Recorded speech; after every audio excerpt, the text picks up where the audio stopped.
nessas 5 rodadas a gente tem tudo para buscar a classificação, que é o grande objetivo do ano do Guarani, é o nosso objetivo pessoal, é o objetivo do clube, é o objetivo dos atletas. E peço mais uma vez o voto de confiança de todos para que a gente consiga reverter isso, porque juntos a gente é muito forte. O voto de confiança pedido pelo executivo do clube precisa ser levado em consideração. É claro que ninguém gosta de perder um clássico, mas pensando que ainda restam 5 rodadas para o fim da segunda fase, a esperança do torcedor tem que continuar a mesma. Dos 15 pontos em disputa, o Bugre precisa somar 10 ou até 9 pontos para retornar à Série B. O Matheus fez um estudo e apresentou até para os atletas no início da semana. Dos 20 clubes que subiram nesse formato, 17 perderam. 17 não ganharam todas. O primeiro jogo, né? Além dos números citados por Farney Coelho, o Guarani também se apega em outra estatística. Desde 2020, quando foi adotado o formato de quadrangular na segunda fase, todos os times que não perderam jogando fora de casa conquistaram acesso à Série B. É claro que os números não entram em campo, mas servem de esperança para o torcedor que saiu muito machucado daqui do Brinco de Ouro no último sábado. Tem aquela frase, né? Não é como começa, assim como termina. Então acho que a gente tem que acreditar até o final. Futebol é isso, é para quem acredita, né? Então a gente que está nesse esporte, a gente tem que acreditar até o final. E eu acho que é esse pensamento do Guarani no momento, já que a gente não começou bem, mas acreditar até o final que a gente pode conseguir subir o Guarani. Mas para sair de campo com os 3 pontos, a equipe alviverde vai precisar quebrar um tabu que já dura 36 anos. Desde 1989, o Bugre não vence o Náutico na capital pernambucana. Nesse tempo, foram 6 vitórias do Timbu e mais 2 empates, justamente nas 2 últimas partidas. Além disso, o Guarani também vai ter a difícil missão de vazar a melhor defesa do campeonato. Nos últimos 11 jogos, foi apenas 1 gol sofrido. E em toda a competição, a defesa do Timbu foi vazada somente 7 vezes. E tem mais, o Náutico também não perde há mais de 3 meses. É um jogo difícil que vamos ter agora contra o Náutico, um treinador experiente que eu conheço muito bem, né? Jogadores também, tem jogadores lá que já atuei ao lado, Muriel, Vinícius, Bruno Mezenga, enfim. Mas a gente vai procurar trabalhar bastante nessa semana. Eu tenho certeza que podemos conseguir o objetivo. O único problema para Matheus Costa é na lateral direita, já que Cicinho segue com problema na coxa. E a solução é simples: Lucas Justen, que vem somando boas atuações quando acionado pelo treinador. Com possíveis mudanças em outros setores e até alteração no esquema tático, quem sabe um provável Guarani vai a campo com Dalberson no gol, Lucas Justen, Rafael, Alan Santos ou David Braz e Emerson Barbosa na defesa, Kelvin, Gemerson ou Cauã Jesus, caso mantenha o 4-3-3, além de Diego Torres e Isaac pelo meio, e mais à frente Mirandinha e Bruno Santos. Em busca da primeira vitória na segunda fase, para manter vivo o sonho do acesso, o Bugre entra em campo amanhã, às 5 horas da tarde, nos Aflitos e, claro, com transmissão aqui na tela da Band. A gente tem total condição, a gente está dentro do campeonato, a gente tem total condição pelo trabalho que tem, pela camisa que tem, pela estrutura que tem, pelos atletas que tem, pelo staff que tem. Bom, já vamos debater o Guarani, que está hospedado no centro de treinamento do Retrô. É um hotel, uma infraestrutura impressionante. E não só está treinando, né, o treinamento de hoje, o treinamento está pronto, mas como também está hospedado lá no centro de treinamento do Retrô.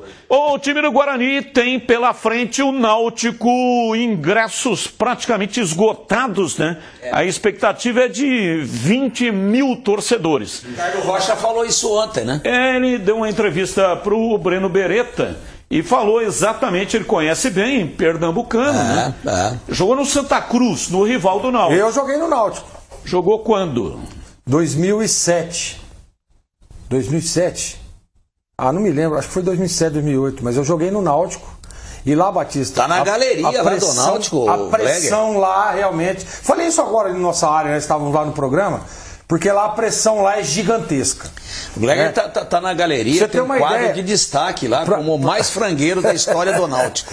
Para você ter uma ideia, o ônibus para do lado de fora, lá dos Aflitos, O ônibus do visitante. E os caras entram ali, tem uma piscina, tem umas piscinas, os jogadores entram no meio praticamente dos torcedores. Porque lá realmente, olha, a atmosfera lá é diferente, o gramado lá é pesado, né? Tem essa questão da pressão da torcida e, claro, a qualidade do time pernambucano.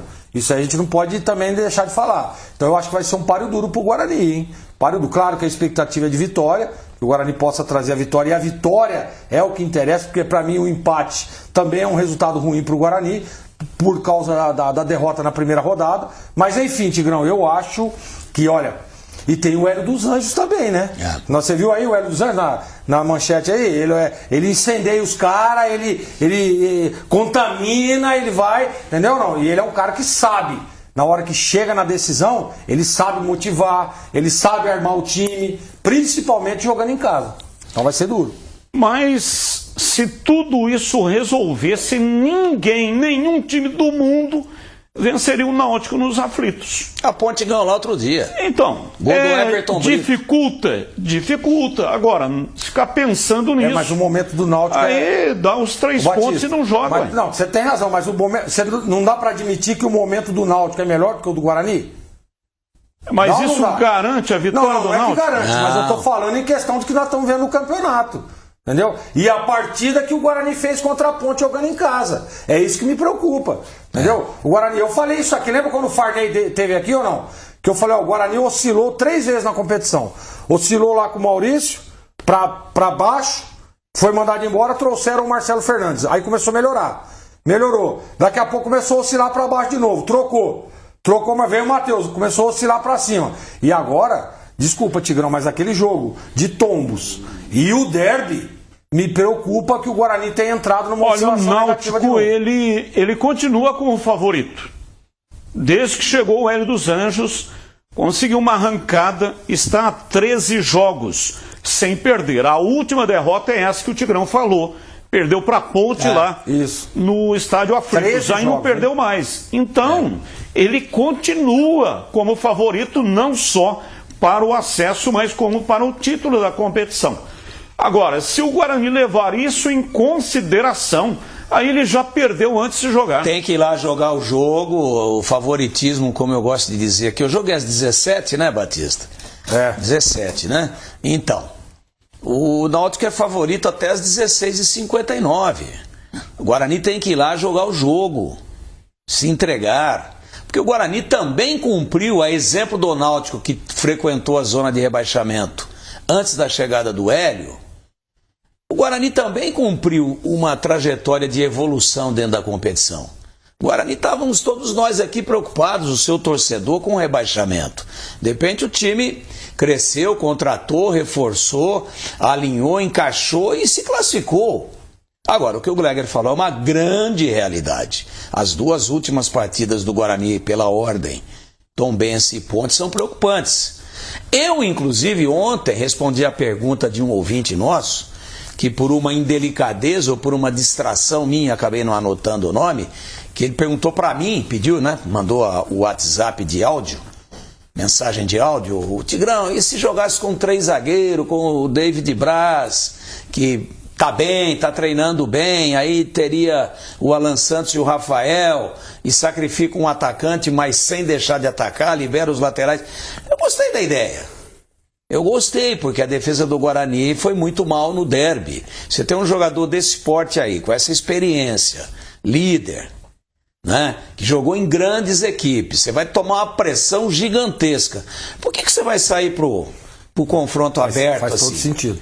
Por que pro confronto aberto se é tudo que o Hélio quer? Pratica um pouco de clinch. Sabe o que é clinch no derby, no boxe, né? Clinch, você dá aquela, entendeu? Fica um pouco ali, vai pro canto da corda, aquele migué. Daquele somebody love. Aí escapa uma bola lá pro Brunão, uma pro Mirandinha, não que o Guarani deva abrir mão de jogar. Mas eu acho que ele poderia policiar um pouquinho mais a sua casinha para minimizar a pressão natural que o Náutico vai exercer. Agora o Náutico está num momento excelente, ele sofreu 7 gols nos últimos 20... Sofreu 1 gol. Não. Não, ele sofreu 7 gols em 20 jogos. Inteiro, isso que eu ia dizer. Em 20 jogos, 7 gols. 7 gols, ele praticamente sofreu um gol a cada 3 jogos. Um gol nos últimos 11 jogos. Então, Em 11 jogos ele tomou um gol só.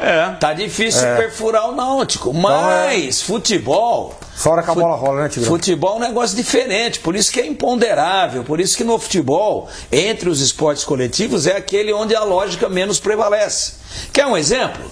Quando o Brusque veio jogar com a Ponte aqui na fase de classificação, coincidentemente, nós vamos falar da Ponte já, mas só para linkar, coincidentemente o adversário da Ponte no domingo. A Ponte tinha a segunda melhor defesa do campeonato com o Alberto Valentim. Segunda melhor. O Brusque veio aqui, a Ponte tinha tomado 4 gols em todos os jogos até então. Aí só contra o Brusque tomou 4. Então, cara, é o jeito de fazer a coisa, é o jeito de enfrentar, é a organização, acima de tudo, confiança. O Guarani não pode ir lá e se curvar diante do Náutico, porque se perder o jogo, já entra numa situação de ter que tirar, com relação ao próprio Náutico, 6 pontos em 12 que tem para disputar dali para frente. E olha, já começa a ficar muito difícil. Eu falei da transmissão pela Band TV, transmissão simultaneamente pela Rádio Bandeirantes. 85,7 e no youtube.com/Rádio Bandeirantes Campinas, com a narração de Roger Williams na Rádio Bandeirantes. E aqui os nossos patrocinadores: Rocha Autopeças, Seara Alimentos, Iga Atacado, Desktop, Sicredi, Aroma das Ervas e KS Tubos.